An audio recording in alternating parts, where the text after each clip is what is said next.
ya. Jadi kalau kita gabungin dalam 1 minggu di 5 kali latihan itu tuh bisa sampai 40 kilo. Berarti kalau sekali ini bisa 5 sampai 10. Tergantung, ada yang 10, ada yang bahkan 7.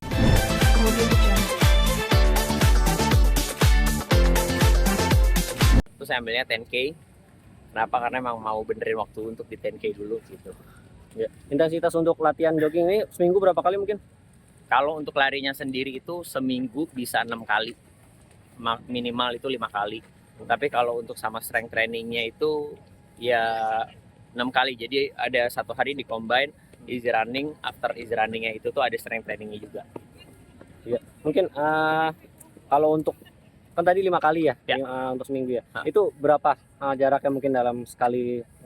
Jadi kalau dihitung miles, dihitung kilometernya seminggu itu kisaran dari 40 sampai maksimumnya itu adalah 60 kalau sampai peaknya. Cuman kalau tapering itu artinya minggu sebelum race itu biasanya dia intensitasnya nurun.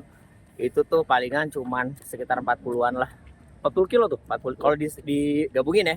Jadi kalau kita gabungin dalam 1 minggu di 5 kali latihan itu tuh bisa sampai 40 kilo. Berarti kalau sekali ini bisa 5 sampai 10. Tergantung, ada yang 10, ada yang bahkan 7, ada yang kalau udah easy run sekali ada yang 3. Tergantung sih, tergantung program. Ya, alasan untuk giat lari gitu, olahraga sampai ngikutin event minuman itu apa sih Mas Tara? Sebenarnya kenapa berlari? Karena buat gue pribadi ini bukan sekedar berlari. Berlari itu lari itu akhirnya ngubah semuanya, mulai dari mindset, mulai dari habit, mulai yang utamanya itu adalah 2 itu, mindset sama habit. Kalau mindsetnya udah kerubah, itu tuh ngelakuin apa aja tuh jadi gampang. Karena kembali lagi, lari tuh kadang-kadang bisa tempat meditasi buat setiap orang, apalagi buat gua tuh adalah tempat meditasi di mana kita bisa ngobrol sama diri sendiri, nggak gampang nyerah sama suatu hal. Karena kalau udah berlari tuh intinya cuma satu, maju ke depan, nggak ada lari mundur kan. Harusnya bukan Michael Jackson. Ya. Mulai kapan sih giat lari mungkin? Sebenarnya giatnya itu tuh balik lagi tuh mulai dari 2021 pas after pandemi itu udah mulai makin giat lagi, karena kan olahraga di rumah tuh selain push up, sit up atau nge-gym atau weight training di rumah, lari adalah salah satu pilihan.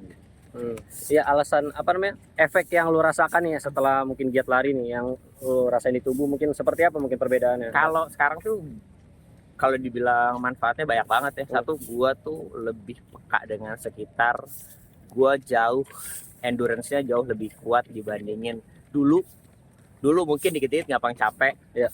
Terus sekarang itu yang berasa lagi tuh selain endurance tuh kreativitas gue makin meningkat. Karena kan kembali kita kalau berlari tuh banyak hal yang akhirnya kita pikirin, banyak hal yang akhirnya kita serap dengan sekitar. Makanya kenapa gue bilang kalau gue nggak lari tuh kadang-kadang suka ngerasa blow on gitu, kayak ada yang kurang nih di hari ini nih. Oh, ternyata kurang bergerak.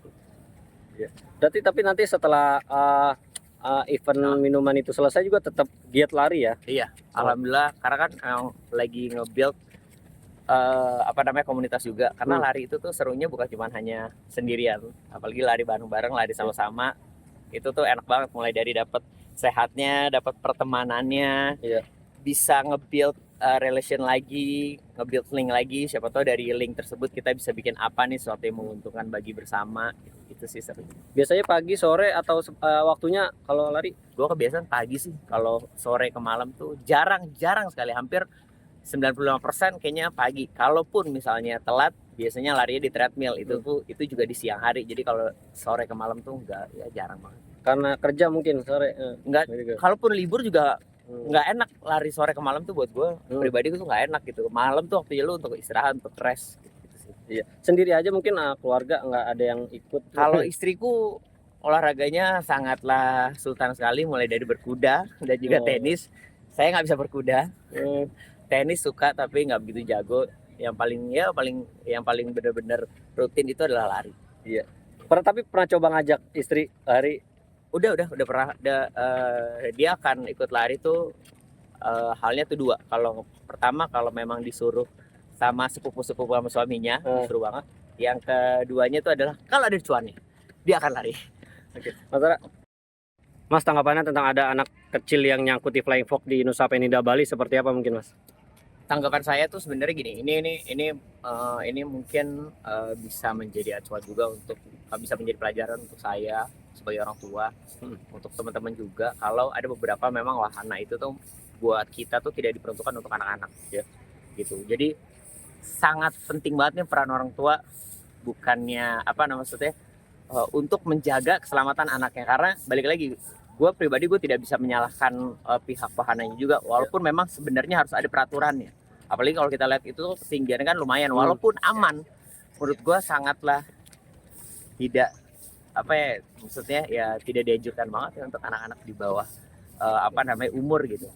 Lebih baik kita para orang tua kalau mencari hiburan tuh kembali lagi hiburan atau wahana yang memang benar-benar kids friendly. Walaupun untung anaknya mentalnya kuat gitu ya. Cuman bayangin aja kalau misalnya tiba-tiba anaknya tuh anak yang tiba-tiba tantrum di tengah, tuh gimana kan, itu bisa menjadi trauma untuk anak tersebut. Jadi ya mudah-mudahan bisa pelajaran buat kita semuanya. Tapi kalau pribadi pernah naik flying fox Pak? Gue pernah sih, cuman gue orangnya tahu ketinggian. Gue orangnya jarang. cukup bos. Jarang berarti ya? Jarang, saya nggak mau flying fox ya. Makan permen fox aja. Oke. Iya, bro. Bang, dikit soal itu dong Bang, hubungannya Alsat sama Tiara. Makasih.